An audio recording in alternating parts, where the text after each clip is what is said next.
Yo mga idol, kumusta? Manrigma Sports, sabi nga pala, ating pag-usapan, Barangay Nebra, mas nakakatakot sa Game 2 at Jericho Cruz gustong bumawi laban nga sa upunan ng Barangay Nebra. So mamayang hapon na nga rin sa 5 PM ang magaganap na laban ng Barangay Nebra versus SMB mga idol. Sigurtong bakbakan na nga rin ang magaganap kung sino ang manalo at makapasok patungong finals. Butas ng karayong pa rin ang malampasan bago makuha ang hinahangad ng Barangay Nebra.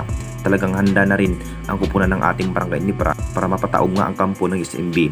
Sabik na nga rin ang Jinkies na matalo ang kupunan ng SMB mga idol ngayong semis. Masyadong abala pa rin itong si Coach Tim para sa kanyang hinahandaan ang bagong sistema na parang hindi pa rin satisfy itong si Coach Tim ang ilalaro sa kanyang mga player. Ito na nga ba ang mas kinakatakutan ng SMB kung saan mas lalo pang lumakas ang nagiging pwersa ng Barangay Nebra. Hindi gaano nakapag-score ito si Japet Aguilar dahil ang pinukus pa rin ang nasabing big man na si Japet Aguilar madipinsahan kay Abay Jun Marpardo, samantalang itong si Escate at RJ Abarintos naman ang nagiging nagdadala sa opensiba. Magalang gameplay na nga ba ang naging plano ni Coach Tim?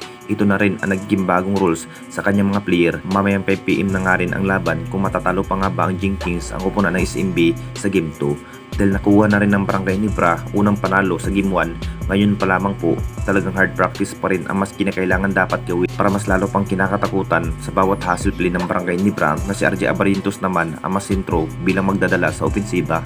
At dito na naman tayo sa isa pa nating balita, Jericho Cruz gustong bumawi sa Game 2. Alam na nating lahat mga idol sa naging laban nga ng SMB, talagang isa pa rin ang upunan ng Barangay Nebra sa nahihirapan kontra sa SMB mga idol. Talagang mahusay rin sa outside shot ang SMB, mas lalo na sa bintid area. Talagang si Abay Jun Marpardo pa rin ang kanilang hinihigpit sa defense mga idol. Dahil mas lumakas pa rin itong si Abay Jun Marpardo pagdating sa bintid area. Siya na nga rin ang dahilan kung bakit nakakasabi nga si Coach Tim na nakakatsamba ng araw ang Barangay Nebra sa Game 1. Tignan na lang natin lahat mga idol kung ano ang kayang gawin ng SMB.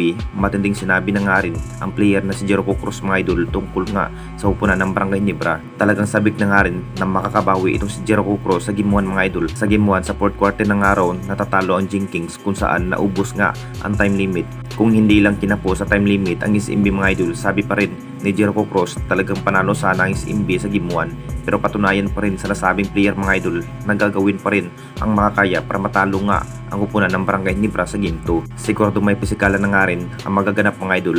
Mainit na nga rin ang laban dahil semifinals na nga rin. Pagsisikapan pa rin ang Jinkies dito mga idol para matalo nga ang upunan ng SMB ngayong semifinals para masungkit nga ang semifinals at makapasok sa final. Anong masasabi ninyo mga idol tungkol sa ating video?